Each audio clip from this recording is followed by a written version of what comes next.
Hello student, मैं Sonu sir YouTube channel concept chemistry पे आप सबका फिर से स्वागत करता हूं। आशा करते हैं आप सब बहुत अच्छे से होंगे। ठीक है, तो इस वीडियो में हम लोग पढ़ेंगे केमिकल प्रॉपर्टीज ऑफ फिनॉल का बहुत सारा टॉपिक। ठीक है, इससे पहले वाले वीडियो में हम केमिकल प्रॉपर्टीज ऑफ फिनॉल का आपको टॉपिक बता चुके हैं, जिसमें हम आपको सब्स्टिट्यूशन रिएक्शन, ठीक है, हाइड्रोक्सी ग्रुप का टूटना, हाइड्रोजन बॉन्ड का टूटना और इन सब से रिलेटेड रिएक्शन बताए थे। आज जो हम आपको रिएक्शन बताएंगे वो है reaction in the benzene ring of phenol, यानी केमिकल रिएक्शन होगा वो फिनॉल के रिंग वाले कार्बन पर होगा। ठीक है, तो हमारा आज का टॉपिक है reaction in the benzene ring of phenol. ठीक है, यानी फिनॉल के बेंजीन रिंग में होने वाली अभिक्रिया। भाई ये कैसे होगा रिंग में, तो थोड़ा सा इसको हम समझ लेते हैं। फिनॉल का जो स्ट्रक्चर होता है वो इस तरह से होता है और इस तरह से, सॉरी इस तरह से। Is that clear? और किसी भी ऑर्गेनिक का केमिकल कैरेक्टर जो है वो फंक्शनल ग्रुप शो करता है। तो अभी तक जितना भी रिएक्शन पढ़ रहे थे वो तो फंक्शनल ग्रुप से रिलेटेड था, लेकिन अब फंक्शनल ग्रुप से रिलेटेड नहीं होगा, बल्कि इस रिंग पर वाले कार्बन पर रिएक्शन होगा। ठीक है, यानी फंक्शनल ग्रुप को छोड़ देना है। फंक्शनल ग्रुप जिस कार्बन से अटैच है ये भी रिएक्शन में इन्वॉल्व नहीं होगा, यानी इसको भी छोड़ देना है। क्यों इन्वॉल्व नहीं होगा?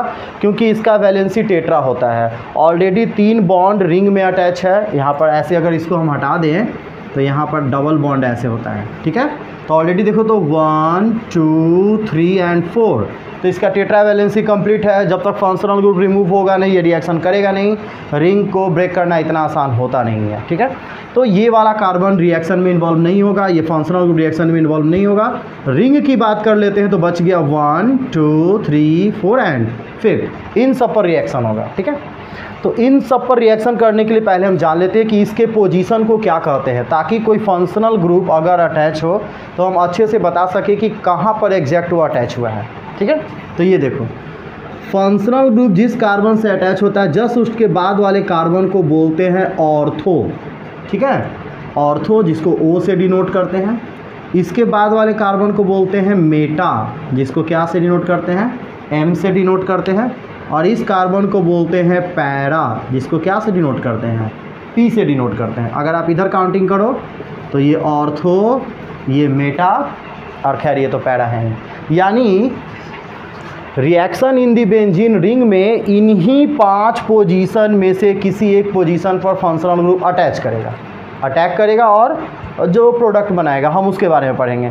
तो ऑर्थो मेटा पैरा, या इधर की बात करें तो ऑर्थो मेटा पैरा, यानी मोस्टली 5 में से 3 पे फोकस करना है। ऑर्थो इस पोजीशन को लो या इस पोजीशन को सेम है, मेटा इस पोजीशन को लो या इस पोजीशन को सेम है, पैरा। तो इस टॉपिक में जो अटैकिंग रीजेंट होगा चाहे वो पॉजिटिव या नेगेटिव, कहाँ अटैक करेगा? ऑर्थो मेटा और पैरा पर।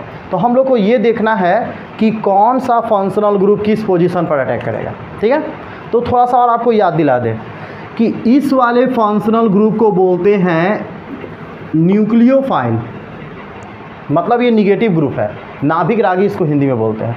तो इसको रिप्लेस करने वाला जो दूसरा ग्रुप ऑफ था एटम, वो भी तो निगेटिव था, यानी जब निगेटिव अटैक करेगा तो इसको रिप्लेस कर रहा था। तो अब कौन अटैक करेगा? पॉजिटिव, यानी negative group of atom functional group को रिप्लेस कर रहा था, तो पॉजिटिव ग्रुप ऑफ एटम इन्हीं पोजीशन पर अटैक करेगा। एक ही तरह का ग्रुप ऑफ एटम अलग अलग पोजीशन पर अटैक नहीं करता है। तो निगेटिव ग्रुप ऑफ एटम यानी न्यूक्लियोफाइल नाभिक रागी जब अटैक कर रहा था तो OH रिप्लेस हो रहा था, जो इस टॉपिक में नहीं पढ़ना है। तो कौन अटैक करेगा? प्लस वाला, यानी हम पढ़ेंगे इलेक्ट्रोफिलिक रिएक्शन, जिसको बोलते हैं हिंदी में इलेक्ट्रॉन रागी। तो चलो हम लोग देखते हैं कि कहाँ पर अटैक करेगा और क्यों अटैक करेगा। तो हम समझ गए अच्छी तरह से, फंक्शनल ग्रुप अगर यहाँ पर है इस कार्बन पर तो जस्ट उसके बाद वाले क्या बोलेंगे? Ortho meta para. इधर ऑर्थो मेटा पैरा, फिलहाल अभी इतना ही। ठीक है, तो देखो क्या होता है, यहाँ देखते फिर से एक बार रफ बनाकर। ठीक है, ये देखिएगा अच्छे से और समझने की कोशिश कीजिएगा। ऐसे होता है ये फिनॉल। चलो यहाँ पर अटैच कर देते हैं, कहीं पर भी अटैच कर सकते हैं। तो जहाँ अटैच होगा जस्ट उसके बाद वाले को क्या बोलते हैं? ऑर्थो। ठीक है, इसको क्या बोलते हैं मेटा और इसको क्या बोलते हैं पैरा। इस साइड की ओर ortho meta para. Functional group जो है OH हमको पता है कि ये जो होता है इलेक्ट्रोनेगेटिव होता है, यानी इस पर निगेटिव चार्ज होता है पूरे ग्रुप ऑफ एटम पे OH पर।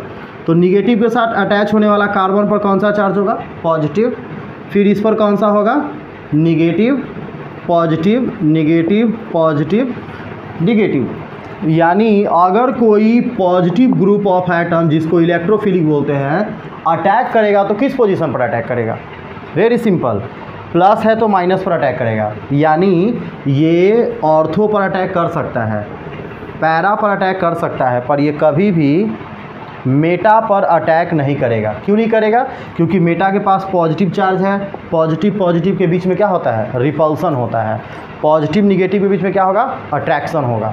तो कहने का मतलब ये है कि इस टॉपिक में हमको पढ़ना है रिंग का रिएक्शन। रिंग के पास 3 position ortho meta para, positive group of atom उसमें से भी अटैक करेगा ऑर्थो और पैरा पे, मेटा पर अटैक नहीं करेगा। यानी ये पोजीशन भी हमको यूज नहीं करना।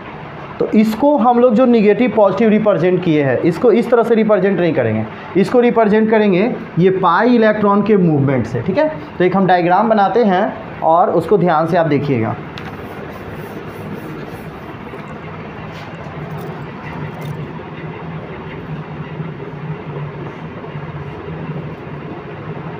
ये है आपका डबल बॉन्ड जो अल्टरनेटिव फॉर्म में होता है, और ये है आपका फिनॉल जिसके पास ऑलरेडी कितना इलेक्ट्रॉन है 2 एक्स्ट्रा लोन पेयर है। क्लियर, ध्यान से समझने की कोशिश कीजिएगा। अब ये जो आपको दिखाई दे रहा है डबल बॉन्ड, ये जो डबल बॉन्ड है यही मूव करता है जिसको बोलते हैं डिस्प्लेसमेंट ऑफ पाई बॉन्ड। ठीक है, रिंग वाले रिएक्शन को समझने के लिए हमको पाई बॉन्ड का डिस्प्लेसमेंट समझना होगा, और ये हमेशा डिस्प्लेस होता है लेस इलेक्ट्रोनिगेटिव से मोर इलेक्ट्रोनिगेटिव की तरफ। तो अभी जो डायग्राम बनाए थे उसमें क्या हम बताए थे, यही बताए थे ना, फिर से बना दे रहे हैं थोड़ा सा और बड़ा ताकि आपको साफ साफ समझ में आ जाए। ठीक है, ऐसे था बिल्कुल यही।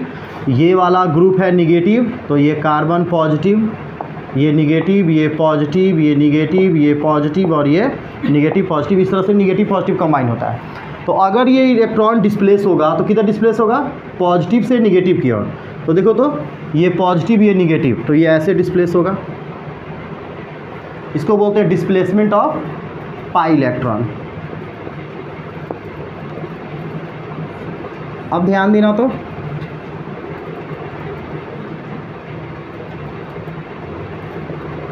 ठीक है, यहाँ पर ये एक्स्ट्रा इलेक्ट्रॉन आ गया, ये वाला इलेक्ट्रॉन यहाँ आ गया। ठीक है, इस पर कौन सा चार्ज हो गया माइनस। अब देखो इस कार्बन पर कौन सा चार्ज हो गया plus. Very simple, pi electron को मूव कराए पॉजिटिव टू निगेटिव की तरफ, तो निगेटिव की तरफ मूव होगा, यहाँ पर हो जाएगा निगेटिव, यहाँ पॉजिटिव। अब पॉजिटिव का मतलब होता है डिफिशियंसी ऑफ इलेक्ट्रॉन, इलेक्ट्रॉन की डिफिशियंसी। और सामने वाले एटम जो ऑक्सीजन है उसके पास एक्स्ट्रा इलेक्ट्रॉन है, एक्स्ट्रा इलेक्ट्रॉन डिफिशियंसी, ये तुरंत इस जगह को क्या करेगा ऑक्यूपाई कर लेगा। ठीक है, और यहाँ भी देख लो, हम लोग क्या करेंगे आगे आगे फर्दर मूव करते चले जाएंगे। तो यहाँ देखो, तो पॉजिटिव निगेटिव ये किधर मूव होगा, इधर मूव होगा। अब ध्यान देते जाना इधर।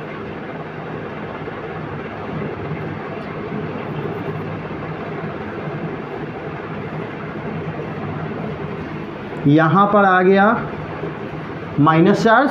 अब देखो प्लस एक्स्ट्रा इलेक्ट्रॉन यहाँ आएगा, तो यहाँ कॉम्बिनेशन होगा, क्या बनेगा bond. Extra electron positive charge के पास आता है तो बॉन्ड बनता है, एक्स्ट्रा इलेक्ट्रॉन पॉजिटिव चार्ज के पास आएगा तो क्या बनेगा बॉन्ड बनेगा, और ये चार्ज ट्रांसफ़र हो जाएगा इसके पास। यहाँ का जो पॉजिटिव चार्ज इसके पास ट्रांसफ़र हुआ तो प्लस माइनस न्यूट्रल, यहाँ न्यूट्रल, इसके पास 2 एक्स्ट्रा इलेक्ट्रॉन, ये हो गया आपका H। ठीक है, अब देखो, अब हम इस इलेक्ट्रॉन इस पाई इलेक्ट्रॉन को मूव करेंगे। क्यों, प्लस है माइनस है, तो ये मूव करेगा माइनस की तरफ।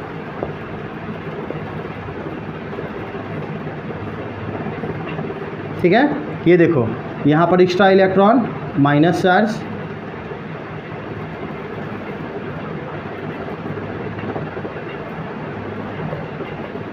ठीक है, ये देखो पॉजिटिव चार्ज और एक्स्ट्रा इलेक्ट्रॉन, यहाँ बॉन्ड बनेगा। क्लियर, अब इस इलेक्ट्रॉन को मूव कराएंगे, तो फाइनल हम वहीं पर पहुंच रहे हैं जहाँ थे। ये देखो, positive charge extra electron bond form होगा, और जैसे ही हम माइनस गया प्लस माइनस न्यूट्रल आ गया फिर से ऑक्सीजन के पास जो इलेक्ट्रॉन था। ठीक है, तो इस तरह से हम रिप्रेजेंट नहीं करते। हमको समझाने के लिए आपको बताए थे कि ये माइनस है तो यहाँ प्लस होगा, माइनस होगा, प्लस होगा, माइनस होगा, प्लस होगा और माइनस होगा। तो इस पूरे डायग्राम में आपको क्या दिखाई दे रहा है कि ऑर्थो, पैरा और ऑर्थो पोजीशन पर निगेटिव चार्ज है। निगेटिव चार्ज है मतलब कि यहाँ पर कोई positive group of atom attack करेगा, और पॉजिटिव ग्रुप ऑफ एटम को बोलते हैं इलेक्ट्रोफिलिक। और जब इलेक्ट्रोफिलिक किसी निगेटिव कार्बन पे अटैक करता है due to displacement of double bond यानी पाई बॉन्ड, डबल बॉन्ड में एक सिग्मा होता है और एक पाई होता है, तो उस इफेक्ट को बोलते हैं plus M effect. Plus M effect, इसको हिंदी में क्या बोलते हैं? इलेक्ट्रॉन त्याग करने वाला mesomeric effect, electron withdrawing mesomeric effect इसको बोलते हैं। ये होता क्या है, 11th स्टैंडर्ड में आप आसानी से पढ़े होंगे कि अगर निगेटिव कार्बन पर कोई positive group of atom attack करता है और वो निगेटिव पाई इलेक्ट्रॉन के डिस्प्लेसमेंट के कारण बना हो तो उस इफेक्ट को क्या बोलते हैं? Plus M effect. तो हम इसी को थ्योरी में क्या लिख सकते हैं? लिख सकते हैं due to displacement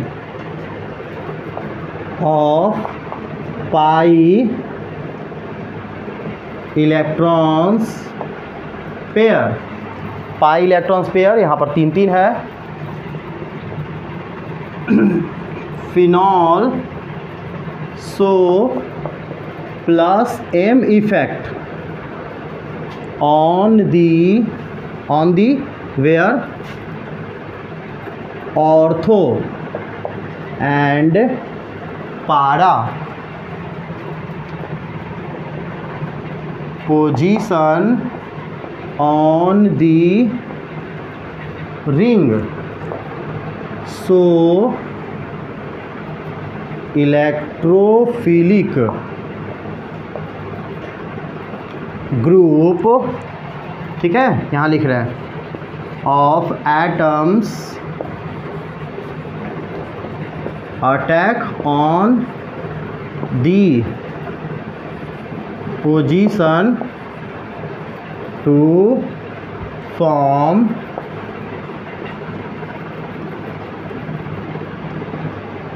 substitution product. ठीक है, सब्स्टिट्यूशन प्रोडक्ट। आप इसको हिंदी में भी लिख सकते हैं। हिंदी में क्या लिखोगे?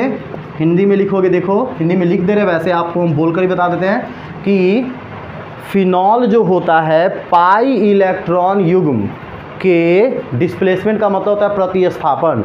पाई इलेक्ट्रॉन युग्म के प्रतिस्थापन के कारण ऑर्थो और पैरा स्थान वाले कार्बन पर प्लस एम इफेक्ट बनाता है, जिसके कारण इलेक्ट्रॉन रागी, जो पॉजिटिव ग्रुप ऑफ एटम को बोलते हैं इलेक्ट्रॉन रागी इस स्थान पर प्रतिस्थापी समूह बनाता है। ठीक है, क्या लिखेंगे? स्पेस है, लिख दे रहे हैं फिनॉल पाई इलेक्ट्रॉन युग्म के विस्थापन के कारण, पाई इलेक्ट्रॉन युग्म के विस्थापन के कारण ऑर्थो और पैरा स्थान पर प्लस एम प्रभाव बनाता है,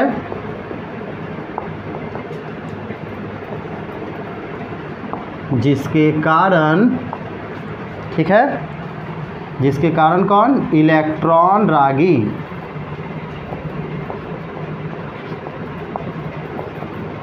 इस स्थान के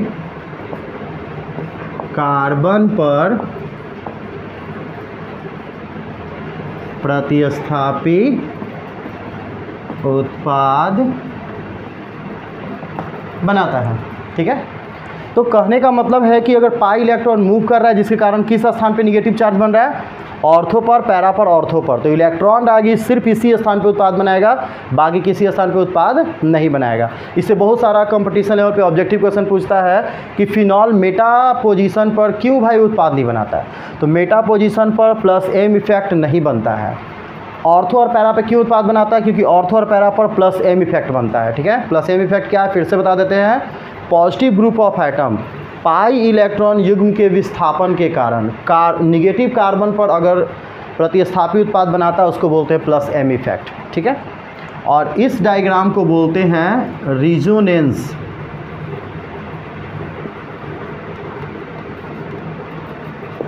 स्ट्रक्चर ऑफ फिनॉल। इसको क्या बोलते हैं, resonance structure of phenol. Phenol की अनुनादी संरचना, हिंदी में इसको क्या बोलते हैं, फिनॉल की अनुनादी संरचना। ठीक है, तो आई होप आपको ये बहुत आसानी समझ में आया होगा।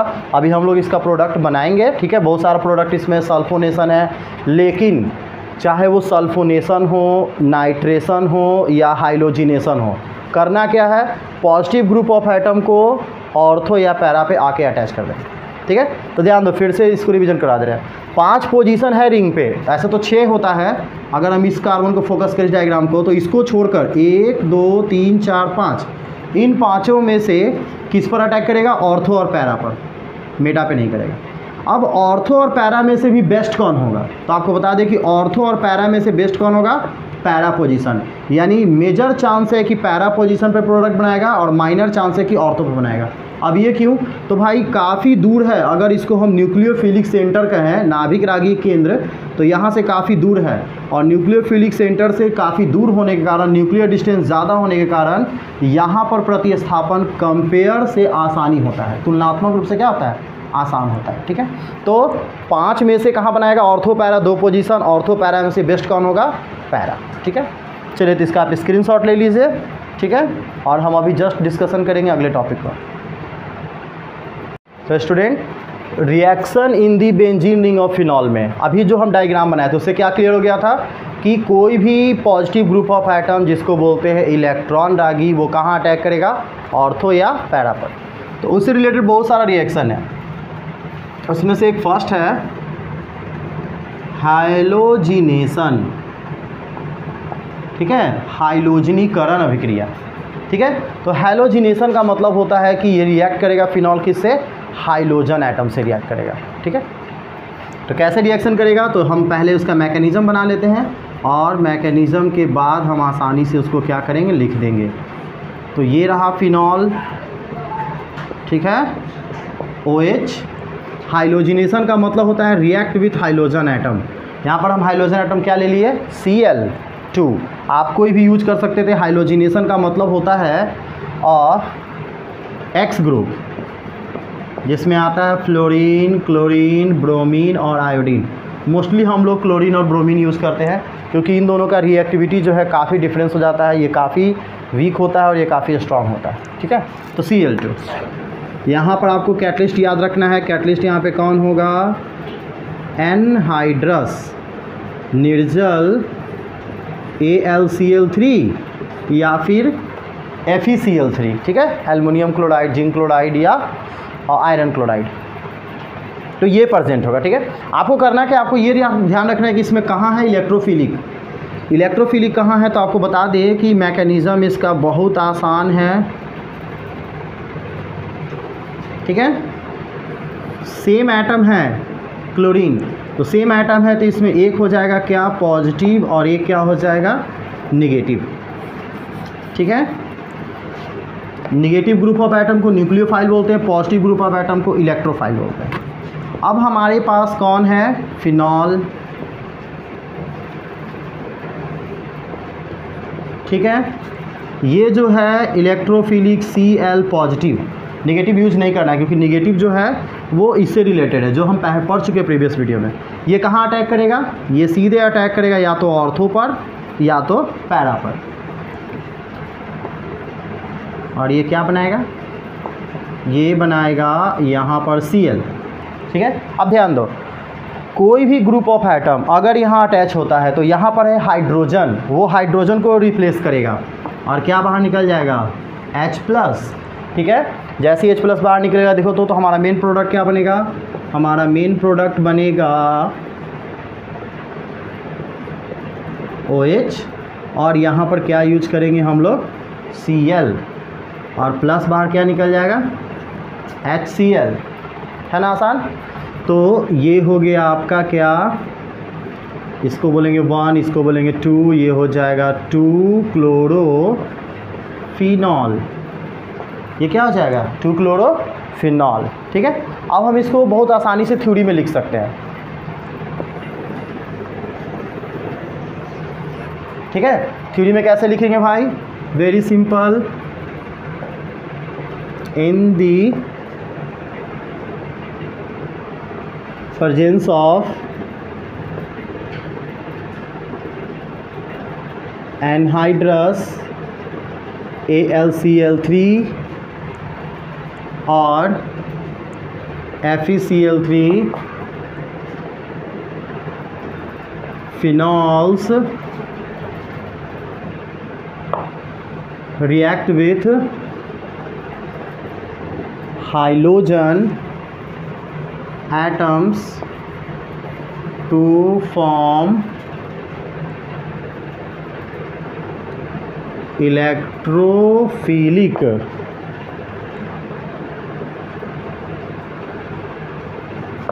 substitution product, electrophilic substitution product on the where ortho और पैरा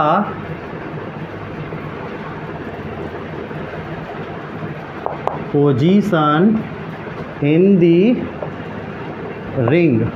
ठीक है, यानी क्या करता है भाई कि निर्जल एल्युमिनियम क्लोराइड या आयरन क्लोराइड, जिसको फेरिक क्लोराइड बोलते हैं, की उपस्थिति में फिनॉल जो है क्लोरीन से रिएक्शन करके, क्लोरीन से अभिक्रिया करके क्या बनाता है, इलेक्ट्रॉन रागी प्रतिस्थापी उत्पाद बनाता है ऑर्थो या पैरा स्थिति कार्बन पर, जिससे इसका कन्वर्सेशन प्रोडक्ट क्या बनता है, 2-क्लोरोफिनॉल। क्या बनता है, 2-क्लोरोफिनॉल। तो आप इसका हिंदी में आपको हम बता दिए, आप आसानी से लिख सकते हो। ये रहा उसका फॉर एग्जांपल, और ये रहा मैकेनिज़्म। एग्ज़ाम में मैकेनिज़्म लिखना ज़रूरत नहीं है, क्योंकि बोर्ड एग्ज़ाम में आपसे क्वेश्चन पूछता है व्हाट इज़ हाइलोजिनेशन रिएक्शन, या फिर ऑब्जेक्टिव क्वेश्चन पूछेगा कि किस पोजीशन पर हाइलोजिनेशन मेजर प्रोडक्ट बनाएगा, माइनर प्रोडक्ट बनाएगा, या क्या होगा प्रोडक्ट, ये ऑप्शन में दिया होगा। ठीक है, तो आप इसका स्क्रीनशॉट ले लीजिए क्विक। स्टूडेंट ध्यान दो, हम लोग हाइलोजिनेशन के बारे में पढ़ रहे थे, लेकिन हाइलोजिनेशन में कंडीशन क्या है कि अगर हाइलोजिनेशन एक्वा सॉल्यूशन में किया जाए, ठीक है, तो उसका जो सब्स्टिट्यूशन प्रोडक्ट है वो उसका स्पीड यानी रिएक्शन का जो रेट होता है वो इंक्रीज कर जाता है, और इंक्रीज करेगा तो ऑर्थो का 2 पोजीशन है और पैरा का 1 पोजीशन है। निगेटिव पोजीशन यही है ना, ऑर्थो का 2 पोजीशन और पैरा का 1, तो तीनों पोजीशन पे सब्स्टिट्यूशन प्रोडक्ट बनेगा। यानी अगर हम एनहाइड्रस या फिर ऑर्गेनिक सॉल्वेंट के प्रेजेंटेशन में आप यूज करो, CCl4 यूज करो, CH2 यूज करो या CCl4 यूज करो, इसके प्रेजेंटेशन में अगर यूज करेंगे तो सिंपल सी बात है, या तो ऑर्थो प्रोडक्ट बनेगा या तो पैरा। लेकिन कुछ कंडीशन है, तो यहाँ लिख दे रहे हैं, but in the presence of aqueous solution the rate of halogenation become increases and form tri substitution product. ठीक है, यानी अगर हम लोग एक्वस सॉल्यूशन के प्रेजेंटेशन में हाइलोजिनेशन प्रोसेस करेंगे तो इसका जो रेट होता है सब्स्टिट्यूशन का वो इंक्रीज कर जाता है, और जब इंक्रीज करेगा तो 3 ही पोजीशन होता है ना। हम क्या बताए थे, हम यही बताए थे ना कि अगर ये फिनॉल है तो निगेटिव चार्ज कहाँ होगा, यहाँ होगा, यहाँ होगा और यहाँ होगा। ठीक है, मेटा पर तो होगा नहीं, क्योंकि मेटा पर तो प्लस चार्ज होता है, तो कितना भी इंक्रीज कर जाए इन तीनों पोजीशन के अलावा तो ज़्यादा से ज़्यादा अटैच हो नहीं सकता। तो फिर हम क्या करेंगे, इस रिएक्शन को देखेंगे। फॉर एग्जाम्पल एक चीज़ और ध्यान रखिएगा, हाइड्रोजन में ब्रोमीन एटम जो होता है वो लिक्विड फॉर्म में होता है, तो क्या यूज़ करेंगे Br2, और यहाँ पर हम लिख देंगे एक्वस। क्या लिख देंगे एक्वस, ठीक है। तो एक्वस के प्रेजेंटेशन में सब्स्टिट्यूशन बनेगा ट्राई, एक यहाँ अटैच होगा, एक यहाँ अटैच होगा, एक यहाँ अटैच होगा। तो यहाँ पर हम मॉलिक्यूल्स भी 3 ले लेते हैं, क्योंकि एक मॉलिक्यूल्स अगर Br2 रखते हैं तो जस्ट लाइक क्लोरीन की तरह उसमें एक पॉजिटिव होगा एक निगेटिव होगा। तो 3 मॉलिक्यूल्स लेते हैं, बैलेंस भी हो जाएगा, और ये आपका प्रोडक्ट बनेगा एक यहाँ, एक यहाँ और एक यहाँ, और इस तीनों पोजीशन से हाइड्रोजन रिप्लेस होगा, जो अदर 3 निगेटिव के साथ मिलकर क्या बनाएगा 3HBr। क्या बनाएगा 3HBr। तो ध्यान रखिएगा, ये जो कंडीशन है ये ऑर्गेनिक सॉल्वेंट के प्रेजेंटेशन में है, और ये जो कंडीशन है ये पोलर सॉल्वेंट एक्वा सॉल्यूशन के प्रेजेंटेशन में है। क्या होगा इसका naming 1 2 3 4 5, that means 2 3 4 5 6 try bromophenol. इसका नेम क्या हो जाएगा 2,4,6 ट्राई ब्रोमोफिनॉल, ठीक है। और ये जो होता है ये वाइट रंग का प्रिसिपिटेट फॉर्म में होता है, इसीलिए इसको वाइट PPT भी बोलते हैं, ठीक है, वाइट प्रिसिपिटेट। और आपको बता दें कि ये मेथड जो है फिनॉल के टेस्ट में भी यूज होता है, और यही मेथड जो है फिनॉल को एल्कोहल से अलग भी करता है। तो काफ़ी इंपॉर्टेंट है ये, याद रखना। हाइलोजिनेशन 2 प्रेजेंटेशन में होता है, एक होता है ऑर्गेनिक सॉल्वेंट के प्रेजेंटेशन में जो इससे पहले वाला बताए थे जो भी तुरंत मिटाए हैं, और एक होता है एक्वा सॉल्यूशन के प्रेजेंटेशन में। एक्वस बोल लो, पोलर सॉल्यूशन बोल लो, और वो नॉन पोलर था। तो क्या लिखेंगे this method is also used for the test of phenol, ठीक है। ये क्या करता है टेस्ट फिनॉल के जांच में भी इसका यूज किया जाता है। और another it is also used from the difference of alcohols and phenols, ठीक है। ध्यान दो फिर से स्टूडेंट, ये जो है हाइलोजनीकरण अभिक्रिया ही है, लेकिन एक्वस सॉल्यूशन के प्रेजेंटेशन में जो हाइलोजिनेशन का रेट है वो इंक्रीज कर जाता है। तो इंक्रीज करेगा तो 3 पोजीशन होता है निगेटिव, ऑर्थो, पैरा, और ये भी ऑर्थो ही है, ठीक है। तो ट्राई सब्स्टिट्यूशन प्रोडक्ट बनेगा एक्वस सॉल्यूशन के प्रेजेंटेशन में। तो क्या लिखेंगे, लेकिन जब जलीय विलयन की उपस्थिति में हाइलोजनीकरण अभिक्रिया कराई जाती है तब उसका जो दर है वो बढ़ जाता है और ट्राई प्रतिस्थापी उत्पाद बनाता है। लाइक दिस हम यूज किए फिनॉल, किसके साथ यूज किए इस बार रिएक्शन हम कराएं ब्रोमीन के साथ। क्यों? क्योंकि ब्रोमीन जो होता है जनरली लिक्विड फॉर्म में होता है। तब हमारा ट्राई सब्स्टिट्यूशन प्रोडक्ट बना जिसका नाम है 2,4,6 ट्राई ब्रोमोफिनॉल। इसको वाइट प्रिसिपिटेट बोलते हैं, ये वाइट सॉल्यूशन के फॉर्म में होता है, ठीक है। और बाहर क्या निकल जाएगा, हाइड्रोजन ब्रोमाइड, जो बैलेंस करने के लिए 3 लगाए हैं, ठीक है।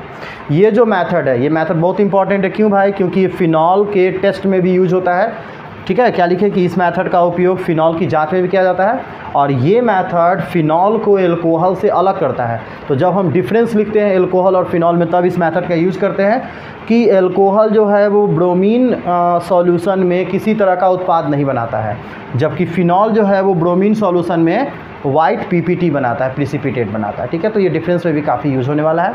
और आज बहुत इंपॉर्टेंट टॉपिक पढ़ना है, तो इसका आप स्क्रीनशॉट ले लीजिए, हम लोग अगले टॉपिक की तरफ चलेंगे। तो स्टूडेंट, हम लोग बेंजीन रिएक्शन में और आगे तरफ बढ़ते हैं, ठीक है। तो अगला टॉपिक बहुत इंपॉर्टेंट है, वो है नाइट्रेशन। नाइट्रेशन का मतलब क्या होता है, रिएक्ट विथ नाइट्रिक एसिड, यानी इस बार हम लोग फिनॉल को रिएक्ट कराएंगे नाइट्रिक एसिड से, और ये भी रिएक्शन बेंजीन रिंग वाला है। यानी हमारा सेकेंड टॉपिक है नाइट्रेशन, आप इसको नाइट्रेशन ऑफ क्या बोल सकते हैं, बेंजीन फिनॉल बोल सकते हैं, यानी फिनॉल का नाइट्रीकरण। क्या होता है भाई नाइट्रीकरण, इसको देख लेते हैं। तो नाइट्रीकरण में भी दो प्रोसेस हैं, ठीक है, दोनों प्रोसेस को आसानी से यहाँ लिख देते हैं, आप समझ लेना। एक होता है आप फिनॉल को रिएक्ट कराओ HNO3 के साथ, लेकिन HNO3 जो है वो डाइल्यूट फॉर्म में है। किस फॉर्म में है, डाइल्यूट फॉर्म में है। तो क्या बनेगा प्रोडक्ट, ठीक है। तो आप देखो बताते, बहुत आसान, हम आपको इसका तरीका बता देते हैं और ये ट्रिक याद रखना। आपको करना क्या है, आपको इसमें से इलेक्ट्रोफिलिक को ऑर्थो या पैरा पोजीशन पे ऐड करना है। तो सॉल्यूशन वाले मैटर से कैसे निकलेगा इलेक्ट्रोफिलिक, तो आपको एक ट्रिक बता देते हैं। आपको क्या करना है कि इसमें से OH को बाहर निकाल देना है, और सबको पता है OH क्या होता है, निगेटिव ग्रुप ऑफ एटम, ये होता है न्यूक्लियोफिलिक, ठीक है, नाभिक रागी। जो बच गया इसको निकालने के बाद क्या बच जाएगा, आप देखो तो गौर से, इसमें बच जाएगा NO2, वो हो जाएगा क्या, पॉजिटिव, ठीक है, मिल गया इलेक्ट्रोफिलिक। अब इस इलेक्ट्रोफिलिक को कहाँ अटैच कर देना है, ऑर्थो या पैरा के पास।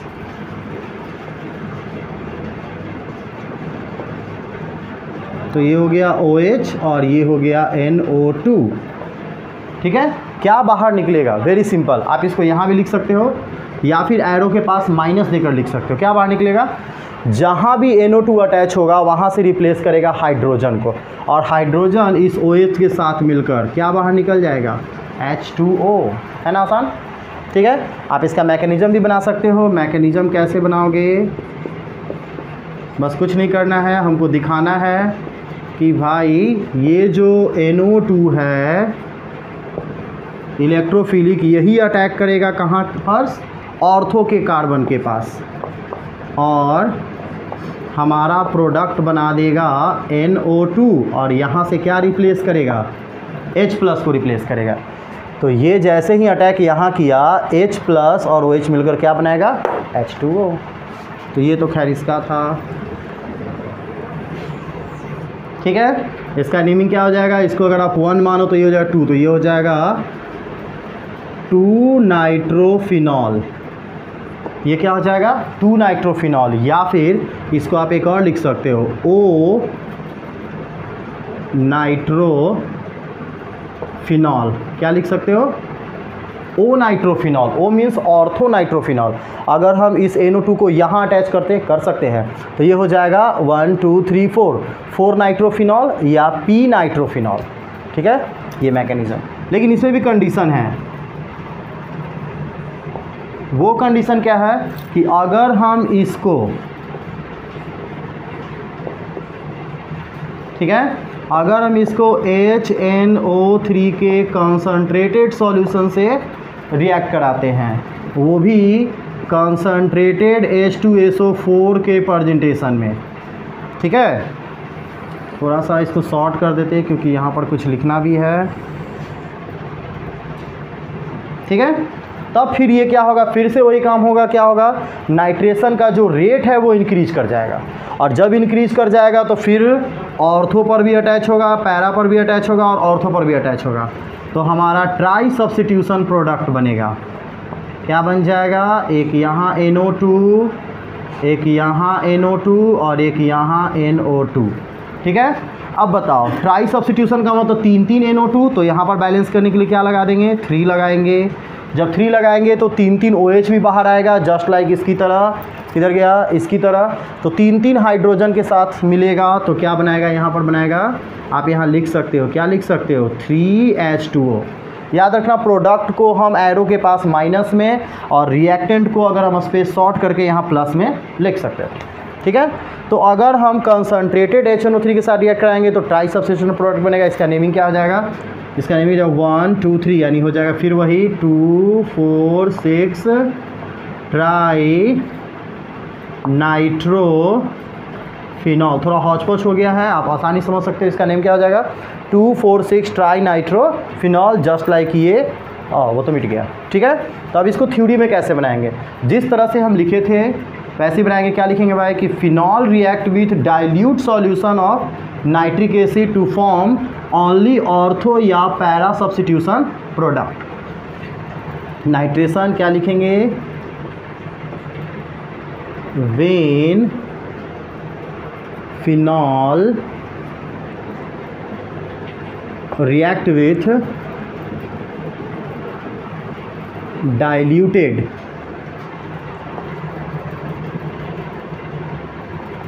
solution of HNO3, it form ortho और पैरा सब्स्टिट्यूशन प्रोडक्ट। ठीक है, ऑर्थो बनाएगा या क्या बनाएगा, पैरा सब्स्टिट्यूशन प्रोडक्ट बनाएगा। ठीक है, बहुत आसान है, इसको हिंदी में भी लिख देते हैं, स्पेस बचा हुआ है। ठीक है, लिख देते हैं। तो हिंदी मीडियम वाले स्टूडेंट कहेंगे कि सर आप हमारे साथ नाइंसाफ़ी कर रहे हैं। ठीक है, हिंदी मीडियम में क्या लिखेंगे, इसको हिंदी मीडियम में लिखेंगे जब फिनॉल को, डाइल्यूट का मतलब होता है तनु HNO3 विलयन से अभिक्रिया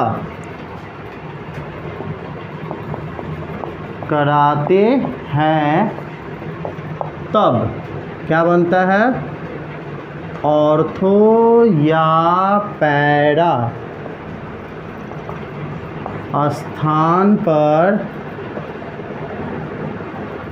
nitro प्रतिस्थापी।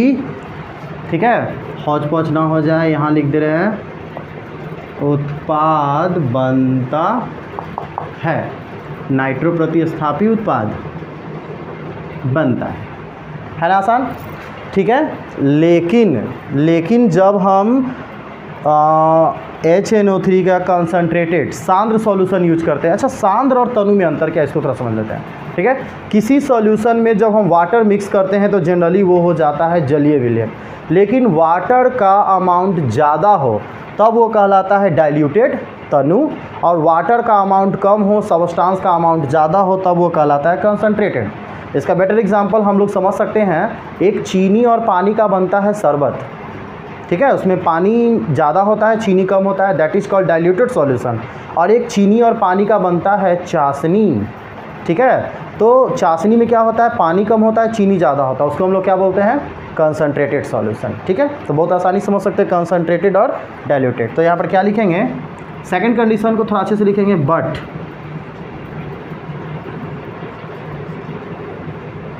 Phenols give try substitution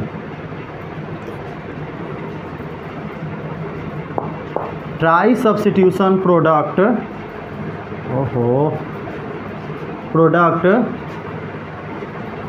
with concentrated HNO3. Reason same, the rate of reaction will increase in the presence of concentrated H2SO4.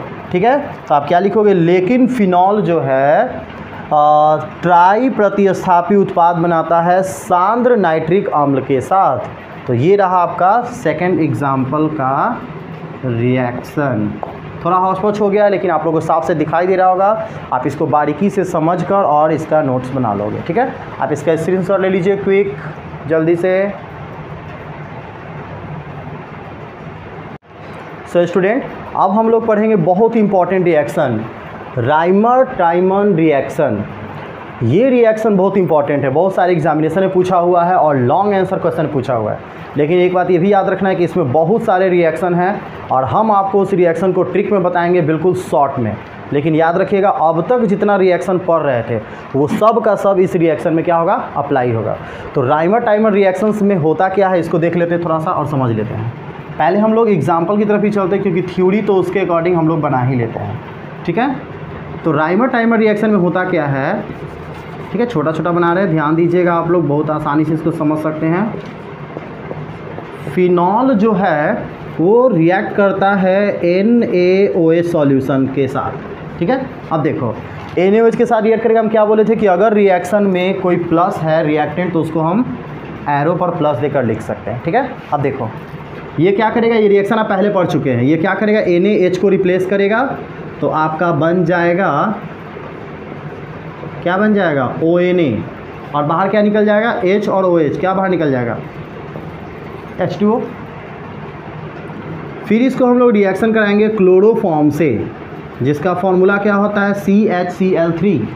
ठीक है, अब क्लोरोफॉर्म से तो ध्यान दो, क्लोरोफॉर्म में क्लोरीन एक लिविंग ग्रुप है जो आसानी से रिलीज हो जाता है, और ये रिलीज हो जाएगा जैसे ही CHCl3 से क्लोरीन रिलीज हो जाएगा, तब बन जाएगा इस कार्बन पर प्लस देकर जाएगा और ये क्या हो जाएगा माइनस।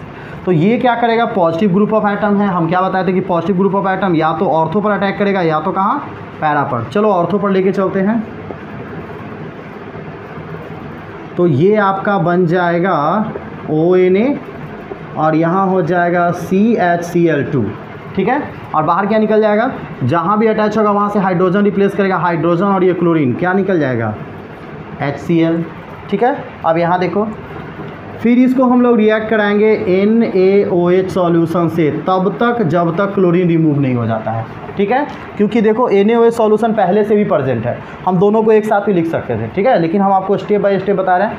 तो ये जो इलेक्ट्रो निगेटिव ग्रुप है, यानी कहने का मतलब है कि निगेटिव ग्रुप ऑफ एटम है, ये क्लोरीन को रिप्लेस करेगा, और क्लोरीन यहाँ 2 है इसलिए यहाँ पे 2 अणु लिए हैं। तब हमारे सामने बन के क्या आ जाएगा, बन के आ जाएगा ONA, और यहाँ पर रुको एक मिनट,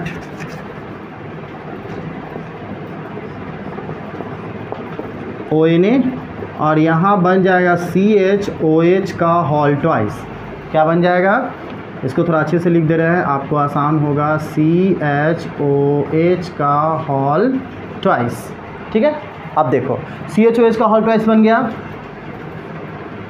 ध्यान देना है, कार्बन के पास, इस कार्बन पे नज़र रखना है, कार्बन के पास पहले से हाइड्रोजन तो खैर ऐसे हैं ही, 2-2 गो OH है। ठीक है, अब देखो जब 2-2 गो OH होगा तो ये हाइड्रोलाइज हो जाएगा, क्योंकि वाटर मॉलिक्यूल्स यहाँ ज़्यादा है। जब ये हाइड्रोलाइज होगा तो यहाँ से OH रिमूव होगा, जो इलेक्ट्रोनिगेटिव है ये कार्बन पर प्लस बना के जाएगा, और हाइड्रोजन जो है वो ऑक्सीजन पर क्या बना के जाएगा माइनस, यानी इन दोनों के बीच में क्या बनेगा डबल बॉन्ड, और एक H पहले से देखो तो इसको हम डायरेक्ट ऐसे लिख सकते हैं, ये ONA तो है ही। ठीक है, ये जो है इसको हम क्या लिख सकते हैं, लिख सकते हैं CHO एल्डिहाइड, या फिर इसको ऐसे लिख सकते हैं C डबल बॉन्ड OH, जैसे एल्डिहाइड है। ठीक है, अब देखो यहाँ तक क्लियर हो गया। अब इसको हम लोग क्या करेंगे, डाइल्यूट HCl से रिएक्ट कराएंगे।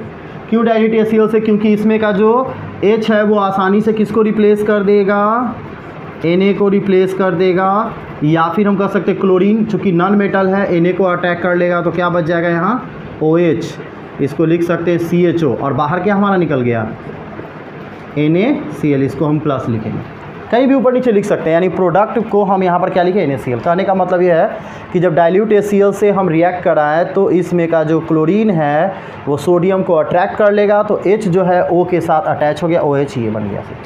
यानी फिनॉल से स्टार्ट किए थे, फिनॉल आ गया, लेकिन अब ये फिनॉल नहीं रहा क्योंकि इसके साथ CHO लग गया है, अब ये बेंजल्डिहाइड ग्रुप का हो गया है। यानी इससे पहले फिनॉलिक ग्रुप था, अब ये बेंजल्डिहाइड ग्रुप का हो गया है। तो काउंटिंग यहाँ से होगा 1 2, और इसका नाम हो जाएगा 2 हाइड्रोक्सी। ठीक है, इसको बोलते हैं बेंजल्डिहाइड। क्या बोलते हैं, 2 हाइड्रोक्सी बेंजल्डिहाइड। तो कितना रिएक्शन है इसमें, 1 2 3 4, और ये कितना हो गया 5। एक और चीज़, जब यहाँ हाइड्रोलाइसिस हुआ था तो वाटर रिमूव हुआ था, तो वाटर छूट गया, यहाँ पर क्या लिखेंगे -H2O। याद रखना CH के पास अगर 2-2 OH होता है तो वो डिहाइड्रोलाइसिस होकर क्या बनाता है CHO, वाटर रिमूव हो जाता है। वाटर रिमूव को बोलते हैं डिहाइड्रेशन, हाइड्रोलाइसिस नहीं। ठीक है, तो बना क्या हमारा 2 हाइड्रोक्सी बेंजल्डिहाइड। ये है whole process is called Reimer Tiemann reaction. अब आप कहोगे कि सर इतना बड़ा हो गया, बनाना तो पड़ेगा इतना बड़ा, लेकिन अगर आप चाहते हो शॉर्ट लिखना, आप क्या चाहते हो शॉर्ट लिखना, तो हम आपको सीधे तरीका बताते हैं, ट्रिक। आप क्या लिखोगे, आप लिखोगे सीधे ऐसे, क्या लिखोगे OH, ये लंबा सा एरो, कितना NaOH था, 1 था और 2 3 था, क्या लिखोगे plus 3 NaOH।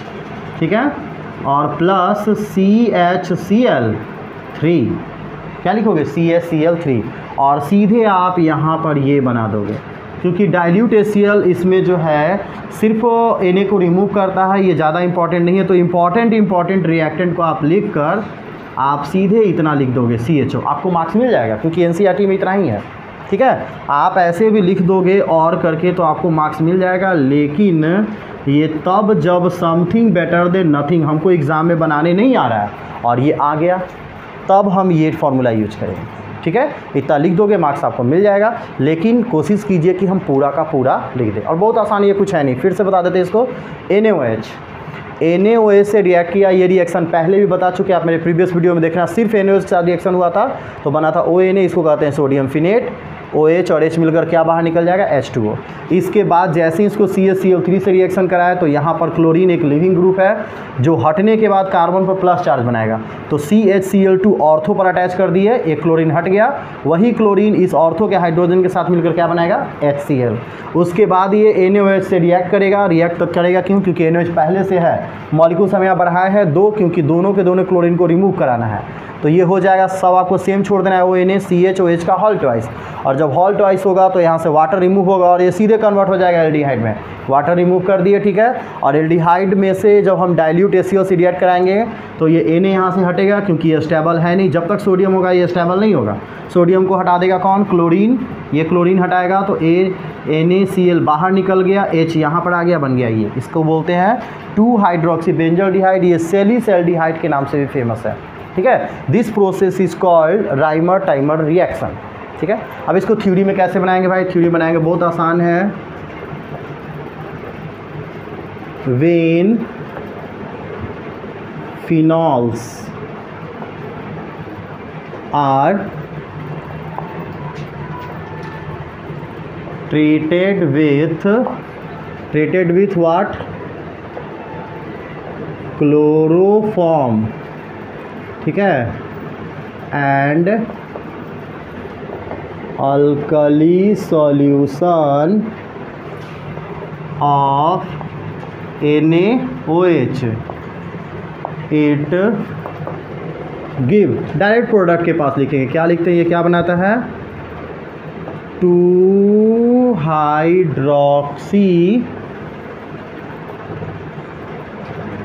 Benzaldehyde, two hydroxy benzaldehyde. This is called what, Reimer Tiemann reaction. This is called Reimer Tiemann reaction. Hindi में भी लिख सकते हैं, क्या लिख सकते हैं, देखो बहुत आसान है थ्योरी बनाना, कि जब फिनॉल को क्लोरोफॉर्म और सोडियम हाइड्रोक्साइड के क्षारीय विलयन से अभिक्रिया कराते हैं तो यह 2-हाइड्रोक्सी बेंजल्डिहाइड बनाता है, जिसे क्या कहते हैं, राइमर टाइमर रिएक्शन कहते हैं। एग्जाम में जो मार्क्स मिलता है वो इक्वेशन पर मार्क्स मिलता है।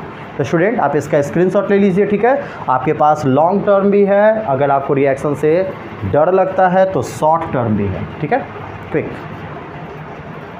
अनदर इम्पॉर्टेंट टॉपिक है, ठीक है, कोल्बे-स्कमिट रिएक्शन, ठीक है।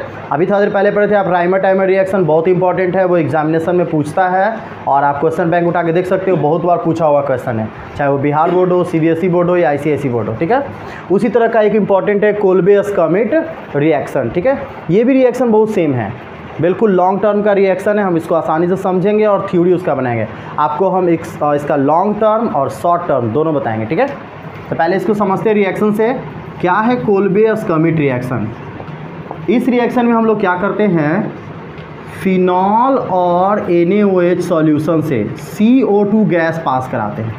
कौन सा गैस पास कराते हैं, CO2। तो पहले हम एक काम करते हैं, फिर से ले लेते हैं वही NaOH, क्या बनेगा, NaH को रिप्लेस करेगा और हमारे सामने बनकर आ जाएगा क्या, ONA, और बाहर क्या निकल जाएगा, H2O, ठीक है। ये कंप्लीट। अब हम इसे पास करेंगे CO2, थोड़ा ज़्यादा हम स्पेस ले लिए, ठीक है, ऐसे फिर रिएक्शन कंप्लीट नहीं होगा, थोड़ा छोटा बनाते हैं ताकि हमारा रिएक्शन आसानी से बन सके एक लाइन में। ये रहा फिनॉल,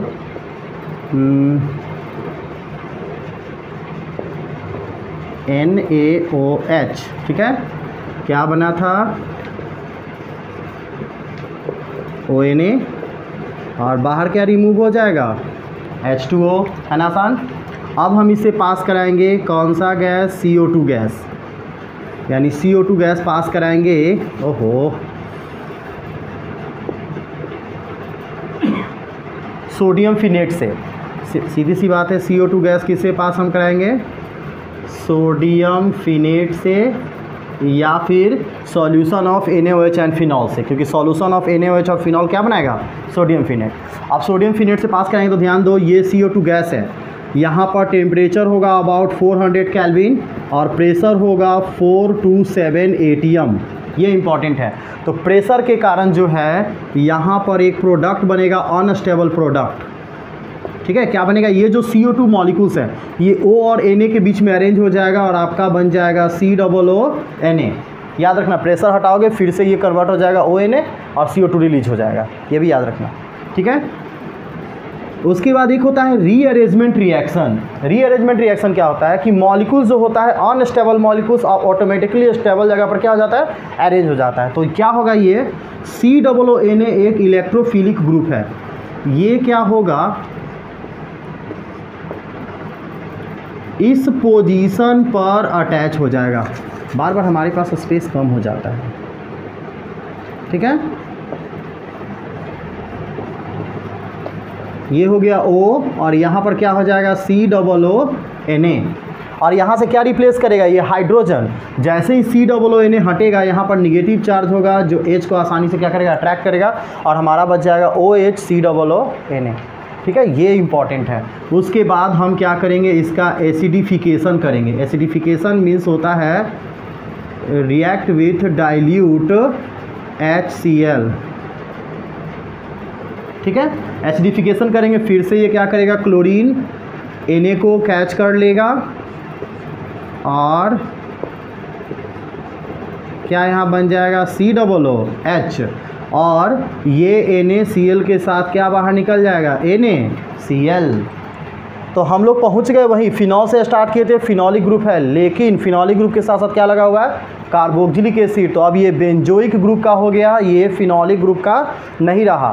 तो इससे पहले जो पढ़ाए थे क्या, राइमर टाइमर रिएक्शन, उसमें बना था बेंजल्डिहाइड, कोल्बे-स्कमिट रिएक्शन में क्या बनेगा, बेंजोइक।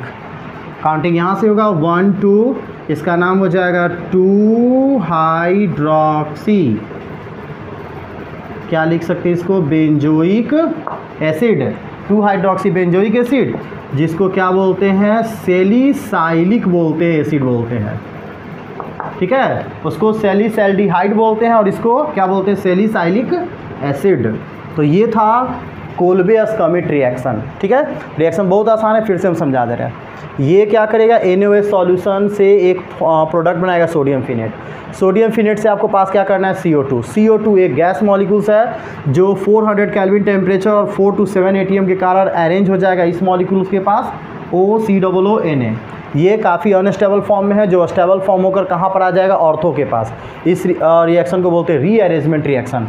इसको क्या बोलते हैं, रीअरेंजमेंट। क्या बोलते हैं, रीअरेंजमेंट। रीअरेंजमेंट में क्या होता है, अनस्टेबल मॉलिक्यूल्स स्टेबल फॉर्म में आ जाता है। तो ऑर्थो के पास आया, यहाँ से रिप्लेस करेगा हाइड्रोजन को, जो H यहाँ ऑटोमेटिकली आ जाएगा। फिर इस कंपाउंड में चूंकि सोडियम में काफ़ी एक्टिव मेटल है, हम इसको क्या करेंगे, एसिडिफिकेशन करेंगे HCl के साथ। तो बाहर क्या निकल जाएगा, NaCl, और हमारा बन जाएगा 2 हाइड्रॉक्सी बेंजोइक एसिड, जिसको हम लोग क्या बोलते हैं, सैलिसाइलिक एसिड। आप इसको शॉर्ट में लिखना चाहते हैं तो क्या करोगे, शॉर्ट में कैसे लिखोगे भाई, कोल्बे-स्कमिट को आप बनाओगे ऐसे, फिनॉल, ठीक है। किसके साथ रिएक्शन आप कराएं, NaOH और CO2 के साथ आप रिएक्शन कराएं।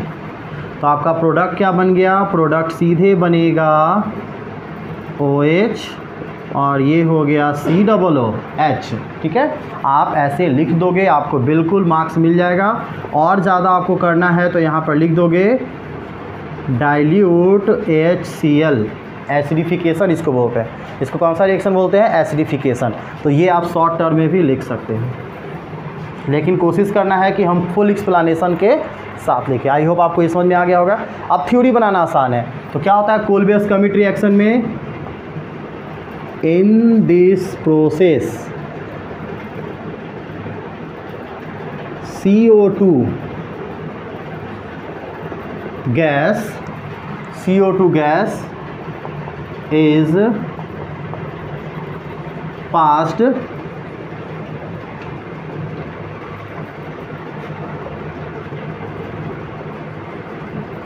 थ्रू दी, हम बोल सकते क्या, सॉल्यूशन ऑफ NaOH और फिनॉल,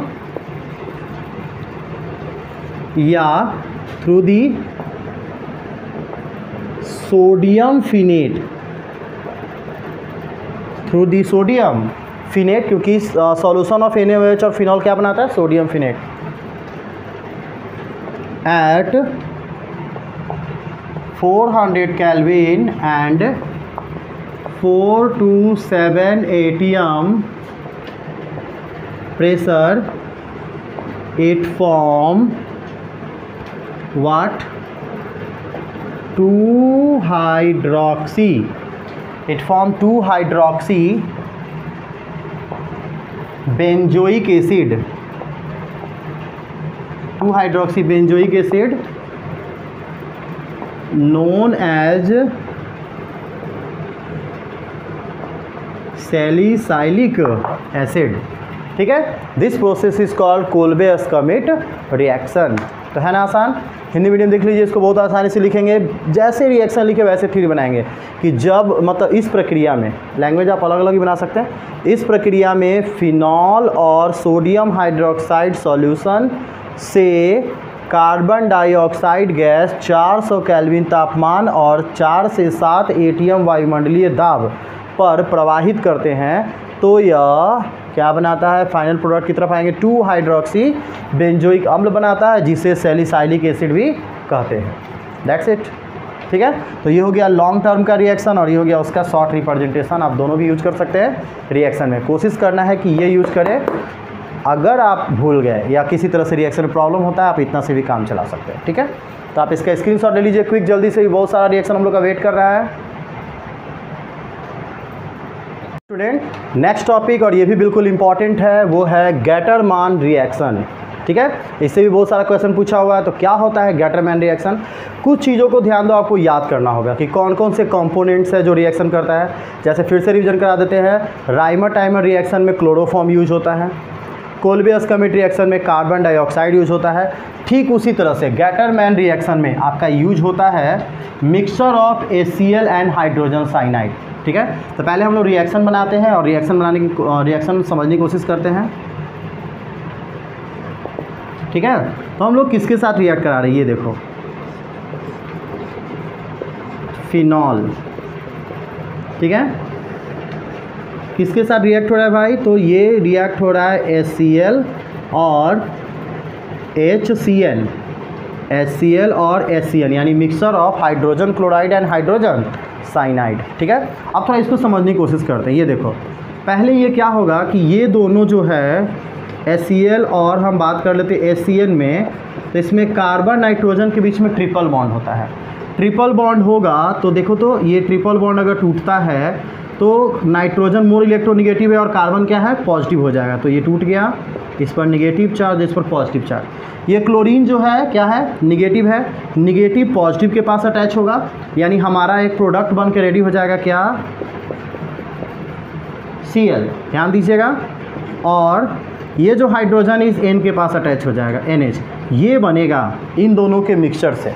इस चीज़ का ध्यान रखना। अब देखो, जैसे ही इन दोनों का मिक्सचर का ये ग्रुप यहाँ रिएक्शन करेगा, तो ध्यान दो यहाँ पर क्या पोजीशन बचता है, ऑर्थो या पैरा। हम आपको क्या बताए थे कि ऑर्थो और पैरा में सबसे ज़्यादा प्रायोरिटी है कि पैरा पर अटैक करेगा निगेटिव ग्रुप। तो देखो, तो इसमें एक इलेक्ट्रॉन लिविंग ग्रुप है क्लोरीन, है ना। क्लोरीन अगर यहाँ से हटता है तो ये इस कार्बन पर प्लस चार्ज बनाकर जाएगा, तो ये हो गया इलेक्ट्रो पॉजिटिव। इसको क्या करना है, पैरा के पास अटैच कर देना है। ये हो जाएगा OH और यहाँ आपका हो जाएगा, क्या हो जाएगा, CH डबल बॉन्ड NH, और बाहर क्या निकल जाएगा, ये क्लोरीन जहाँ भी अटैच होगा वहाँ से हाइड्रोजन रिप्लेस करेगा, तो बाहर क्या निकल जाएगा, HCl। ठीक है, अब इसके बाद एक और चीज़, यहाँ पर एक कैटलिस्ट भी प्रेजेंट होता है। हम यहाँ HCl तो लिखेंगे, पर यहाँ कैटलिस्ट कौन प्रेजेंट होगा, AlCl3 कैटलिस्ट प्रेजेंट होगा। ठीक है। तो आप यहाँ ऐसे भी लिख सकते हैं, इसको अलग करके भी लिख सकते हैं, उससे कोई दिक्कत नहीं है, ठीक है। अब देखो, अब हम क्या करेंगे, इसको हाइड्रोलाइसिस करेंगे। हाइड्रोलाइसिस का मतलब होता है रिएक्ट विथ वाटर। अब वाटर के साथ रिएक्ट करेंगे तो वाटर में देखो तो डाईवैलेंट एटम ऑक्सीजन है, जो इस डाईवैलेंट NH को हटाएगा, क्योंकि NH भी डबल बॉन्ड बना रहा है, ऑक्सीजन भी डबल बॉन्ड बनाता है, और ऑक्सीजन मोर इलेक्ट्रोनेगेटिव है, तो ये इसको रिप्लेस करेगा। और रिप्लेस करेगा तो CH के साथ अगर ऑक्सीजन डबल बॉन्ड बनाए और यहाँ H लगा हो तो इस ग्रुप को क्या कहते हैं, इस ग्रुप को कह सकते हैं CHO। याद आया? गुड। इस ग्रुप को क्या कर सकते हैं, CHO। अब देखो, ये जो अटैच हो गया ऑक्सीजन, तो इसमें का NH H के साथ मिलकर क्या बनाएगा, NH3, यानी अमोनिया के फॉर्म में रिलीज हो जाएगा। तो कुछ मैकेनिज्म का आपको ध्यान रखना है, ये वाला आपको स्टेप ध्यान रखना होगा। हम इसको यहाँ लिख दे रहे हैं नोट में, ये काफ़ी आपको हेल्प करेगा। इन दोनों का रिएक्शन HCl प्लस HCN, ठीक है। तो ये निगेटिव और ये पॉजिटिव, पॉजिटिव को निगेटिव के पास और निगेटिव को पॉजिटिव के पास अटैच करना है, तो हमारा एक बन जाएगा इस तरीके का एडिशन प्रोडक्ट, और यही जो है अटैक करता है यहाँ पर, तो बनता है ये, ठीक है। ये है गैटरमैन रिएक्शन। क्यों गैटरमैन रिएक्शन कहा गया, क्योंकि इससे जो हमारा प्रोडक्ट बना वो क्या बना, 4 हाइड्रोक्सी बेंजल्डिहाइड, ठीक है, या इसको बोल सकते हैं P हाइड्रोक्सी सेलिसैल्डिहाइड। क्या बोल सकते हैं, P हाइड्रोक्सी सेलिसैल्डिहाइड, जो ऑलरेडी इसको बोलते हैं, ठीक है। ये आपको हेल्प करेगा। This process is called Gattermann reaction. तो क्या लिखेंगे गैटरमैन रिएक्शन में, when the phenols react with the mixture of HCl and HCN in the presence of, ध्यान रखना ये एनहाइड्रस के फॉर्म में ही होगा, जब होगा तो एनहाइड्रस AlCl3 8 फॉर्म। याद रखना ये इंटरमीडिएट प्रोडक्ट है, कभी कभी इंटरमीडिएट प्रोडक्ट के बारे में पूछ देता है। 8 फॉर्म 4 हाइड्रोक्सी बेंजल डिहाइड, ठीक है। एक और यहाँ पर लिख देते हैं अपॉन हाइड्रोलाइसिस, हाइड्रोलाइसिस भी ऐड कर देते हैं, ठीक है। एसिडिफिकेशन हाइड्रोलाइसिस है, तो ये बनाएगा आपका 4 हाइड्रोक्सी बेंजल्डिहाइड। इस प्रोसेस को क्या बोलते हैं, गैटरमैन रिएक्शन। तो आप इसको हिंदी में भी आसानी से लिख सकते हो। चलो स्पेस बचा हुआ है तो लिख देते हैं, क्या लिखेंगे हिंदी में इसको, इन हिंदी लिखेंगे जब फिनॉल को, ठीक है, HCl और HCN के मिश्रण के साथ, एनहाइड्रस का हिंदी क्या होता है, निर्जल AlCl3 की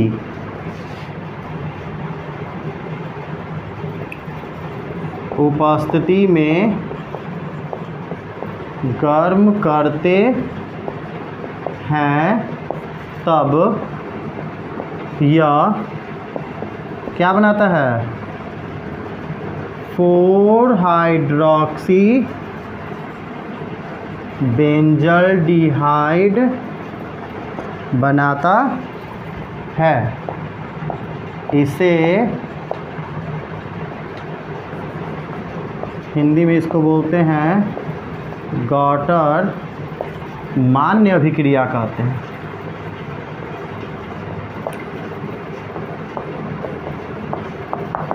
तो गॉटर मान्य अभिक्रिया में मेन कौन होता है, मिक्सचर ऑफ HCl और HCN, ठीक है। तो ये आपको याद रखना है, ये बहुत आसान रिएक्शन है। आप इसको एक दो बार प्रैक्टिस कर लोगे, बहुत आसानी समझ में आएगा। फिर से रिवीजन करवा दे रहे हैं, ध्यान दो सभी स्टूडेंट। तो हम लोग फिनॉल को रिएक्शन कराते हैं गैटरमैन कोच अभिक्रिया में, किससे? HCl और HCN के मिश्रण से। HCl और HCN का मिश्रण किस में कन्वर्ट हो जाता है, ये फोकस करना है। यहाँ ट्रिपल बॉन्ड है, ये बनाता है आपका CHCl डबल बॉन्ड NH, ये इंपॉर्टेंट है। इसमें कन्वर्ट हो जाता है, जिसमें क्लोरीन एक लिविंग ग्रुप है, ये आसानी से टूट जाता है और कार्बन पर प्लस चार्ज बना के जाता है, कार्बन के इलेक्ट्रॉन को लेकर जाता है। ठीक है, तो प्लस चार्ज बनाएगा तो ये पूरा का पूरा समूह हो जाता है इलेक्ट्रॉन डागी। इलेक्ट्रॉन डागी पैरा पोजीशन पे अटैक करेगा। अब आप कहोगे सर ऑर्थो पर क्यों नहीं करेगा? ऑर्थो पर भी करेगा, ऑर्थो पर किया था तभी तो बना था क्या, राइमर टाइमर रिएक्शन। अभी ये पैरा पर करेगा, ज़्यादा स्टेबल है, तो पैरा पर जैसे ही बनाएगा तो ये क्लोरीन और यहाँ का हाइड्रोजन क्या बाहर निकल जाएगा, HCl के रूप में। अब इसको क्या करना है, वाटर के साथ रिमूव कर देना है, ऑक्सीजन डाईवैलेंट है, इस NH को रिमूव कर देगा CHO। आप इसको ऐसे भी करके लिख सकते हो, इससे कोई दिक्कत नहीं, आप इसको ऐसे भी लिख सकते हो। लेकिन हम जानते हैं कि इस स्ट्रक्चर को हम क्या लिख सकते हैं, एल्डिहाइड CHO लिख सकते हैं शॉर्ट में। तो ये हमारा बना 4-हाइड्रोक्सीबेंजोल्डिहाइड। इसी प्रोसेस को बोलते हैं गैटरमैन रिएक्शन। इसका कोई शॉर्टकट नहीं है क्योंकि इसमें ऑलरेडी 2 ही 3 रिएक्शन है। ठीक है, तो आप इसका अच्छे से स्क्रीनशॉट ले लीजिए और इसको आप नोट कर लोगे। बहुत ही इंपॉर्टेंट रिएक्शन है गैटरमैन अभिक्रिया। तो स्टूडेंट, अनदर इम्पॉर्टेंट टॉपिक है कपलिंग रिएक्शन। इन हिंदी उसको क्या बोलते हैं, युग्मन रिएक्शन, युग्मन अभिक्रिया। बहुत सारा क्वेश्चन इससे भी पूछा होगा। कपलिंग रिएक्शन आपके देखना क्वेश्चन बैंक में भरा पड़ा होगा। तो क्या होता है कपलिंग रिएक्शन में, और रिएक्शन थोड़ा लंबा है लेकिन हम आपको शॉर्ट में बताएंगे और ट्रिकली बताएंगे। ठीक है, तो एक बात तो कंफर्म है कि सारा का सारा जो है वो रिलेटेड है फिनॉल से। तो फिनॉल तो होगा ही, यानी फिनॉल इसमें रिएक्शन करेगा। किससे रिएक्शन करेगा, फिनॉल। अच्छा, फिनॉल इसमें रिएक्शन करता है बेंजीन डायज़ोनियम क्लोराइड से। ठीक है, याद कीजिए स्टार्टिंग में आप पढ़े होंगे बेंजीन डायज़ोनियम क्लोराइड के बारे में, जिसका फॉर्मूला क्या होता है, C6H5N2Cl। इस पर होता है माइनस और इस पर क्या होता है, प्लस। ठीक है, ये है। और फिनॉल का फॉर्मूला क्या होता है, C6H5OH।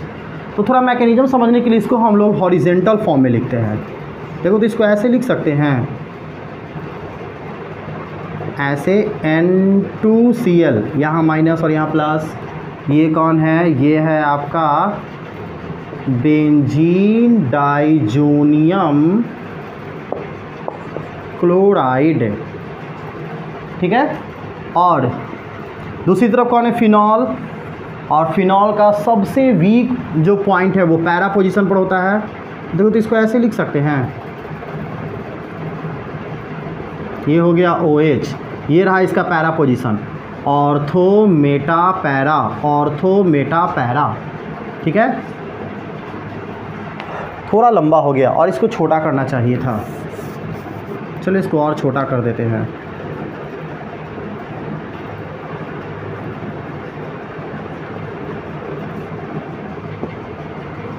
क्लियर, अब देखो क्लियर, हॉरिजेंटल फॉर्म में लिखे हैं। अब आसानी से आप समझ जाओ, यहाँ पर इलेक्ट्रॉन लिविंग ग्रुप कौन है, क्लोरीन। जैसे ही क्लोरीन हटेगा पूरा का पूरा पॉजिटिव।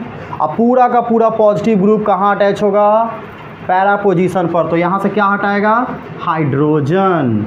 यानी हम इसको ऐसे करके देखो तो लिख दें,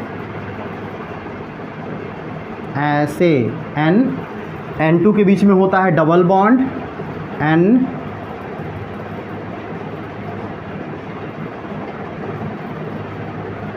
OH हो गया ना। और बाहर क्या निकल जाएगा, यहाँ का हाइड्रोजन और ये क्लोरीन, बाहर क्या निकल जाएगा, HCl। इसका नाम है, चूँकि ये पूरा का पूरा एजो डाई है तो इसको बोलते हैं पैरा P हाइड्रोक्सी। चूँकि यहाँ से जब रिमूव हुआ तो ये पूरा फंक्शनल ग्रुप के अकॉर्डिंग ऑर्थो मेटा, अब ये पैरा हो गया P हाइड्रोक्सी। और इसको बोलते हैं एजोबेंजीन। इसको क्या बोलते हैं, एजोबेंजीन। शॉर्ट में इसको बोलते हैं एजो डाई। क्या बोलते हैं इसको, एजो डाई इसको बोलते हैं, एजोबेंजीन और एजो डाई। ठीक है, कैपिटल लिख देते हैं, एजो डाई। ये है कपलिंग रिएक्शन। यानी कपलिंग रिएक्शन होता क्या है, बेंजीन डाइज़ोनियम क्लोराइड रिएक्ट करता है फिनॉल से।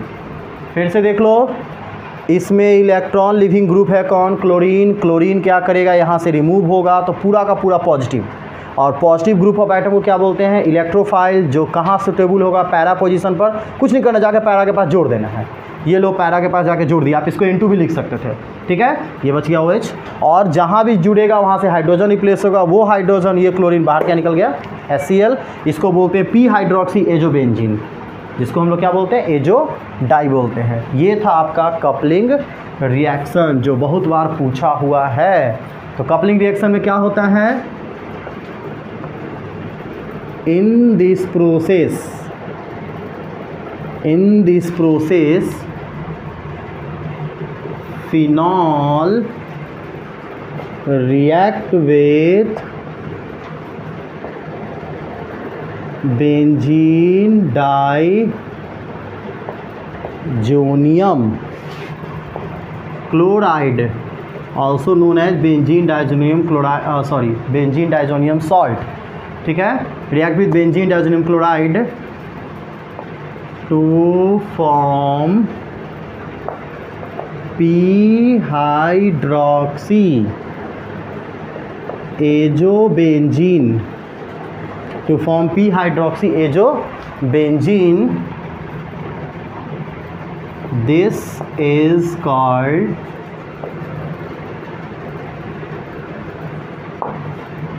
Coupling reaction. इसको हम लोग कौन सी अभिक्रिया करते हैं, कपलिंग अभिक्रिया, युग्मन अभिक्रिया करते हैं। आप इसको हिंदी में भी लिख सकते हैं, क्या लिखेंगे,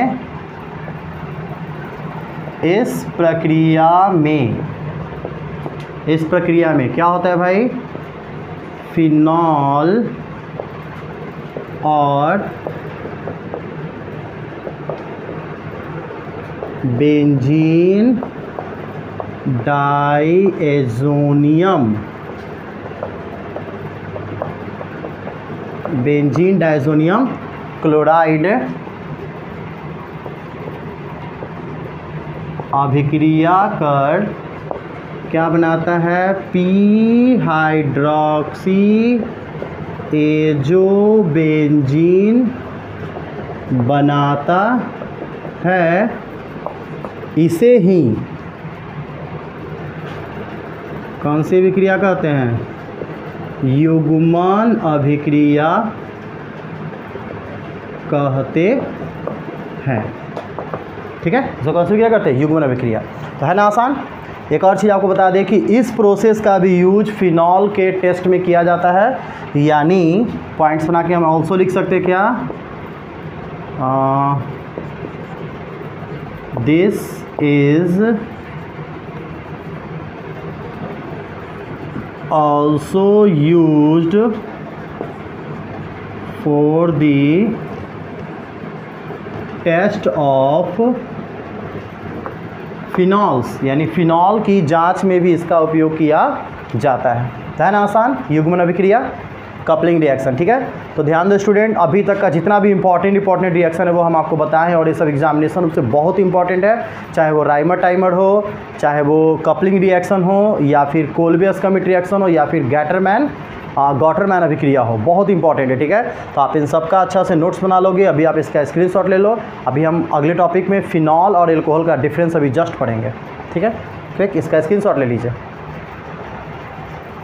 सो स्टूडेंट, आप लोगों ने फिनॉल की सारी केमिकल इंपॉर्टेंट प्रॉपर्टीज़ को आप लोग पढ़ चुके हैं। एल्कोहल्स आप ऑलरेडी प्रीवियस टॉपिक में पढ़ चुके हैं।